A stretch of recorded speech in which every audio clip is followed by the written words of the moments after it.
আসসালামু আলাইকুম সবাইকে। কেমন আছেন আপনারা সবাই? আশা করি খুবই ভালো আছেন। আজকে আমরা নতুন একটা টপিক পড়বো, সেটা হচ্ছে পদার্থের অবস্থা চ্যাপ্টারের মোমবাতির প্রজ্বলন এবং কি মোমের তিন অবস্থা। যে মোমবাতি জ্বালাইলে যে পদার্থের তিন অবস্থা আমরা একসাথে দেখতে পাই, অর্থাৎ মোমের তিনটা অবস্থা একসাথে দেখতে পাই, সেটাই আমরা দেখবো। যখন আমরা একটা মোমবাতি জ্বালাই, তো যে অংশটাতে আমরা ধরি, এই যে এই নিচের অংশটা, সেখানে মোমটা কঠিন অবস্থায় থাকে।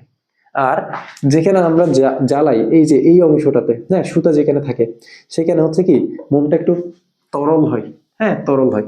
তারপরে এই তরলটা আবার তাপ পেয়ে কি গ্যাস হয়, সেই গ্যাসীয় মোমটাই কিন্তু জ্বলে। আমরা এই জিনিসটা ভুল করলে চলবে না যে তরল মোমটা জ্বলে না।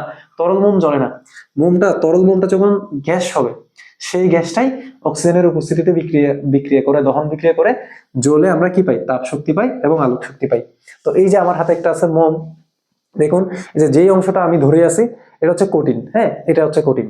আর এই যে দেখুন, যেখানে আমার কি আছে, সুতোটা জ্বলছে, এখানে কিছু মোম তরল অবস্থায় আছে। ঠিক আছে, এই তরলটা যখন তাপ পেয়ে বাষ্প হয়, সেই বাষ্পটাই হচ্ছে কি জ্বলতে থাকে। ঠিক আছে, তো এখন আমরা যে জিনিসটা দেখবো, সেটা হচ্ছে মোম কিভাবে জ্বলে সেটা দেখবো, বা মোমের দহন বিক্রিয়াটা আমি একটু আপনাদের দেখাবো।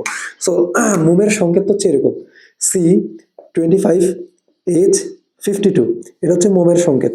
অর্থাৎ আমরা যদি বলি মোম, এখানে দেখো মোমের মধ্যে দুইটা পরমাণু আছে, বা দুই ধরনের পরমাণু আছে, দুই ধরনের। একটা হচ্ছে কার্বন, একটা হচ্ছে হাইড্রোজেন। এই কারণে মোমকে আমরা বলি হচ্ছে হাইড্রোকার্বন। মোমকে আমরা কি বলি? হাইড্রোকার্বন। এই হাইড্রোকার্বনটা যখন এই যে কঠিন থেকে তরল, তরল থেকে যখন গ্যাস হবে, তখন এই গ্যাসীয় মোমটা, অর্থাৎ C25H52, এটা হচ্ছে অক্সিজেনের উপস্থিতিতে দহন হবে বা জ্বলবে। জ্বলে কি তৈরি করবে? কার্বন ডাই অক্সাইড গ্যাস তৈরি করবে, পানি তৈরি করবে, প্লাস শক্তি তৈরি করবে। প্লাস কি তৈরি করবে? শক্তি তৈরি করবে। এই হচ্ছে মোমের দহন।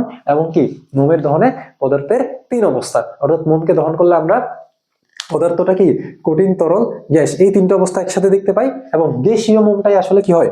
দহন হয়। আর হচ্ছে এটা হচ্ছে তার দহন বিক্রিয়াটা। ঠিক আছে, আশা করি সবাই বুঝছো। ধন্যবাদ সবাইকে।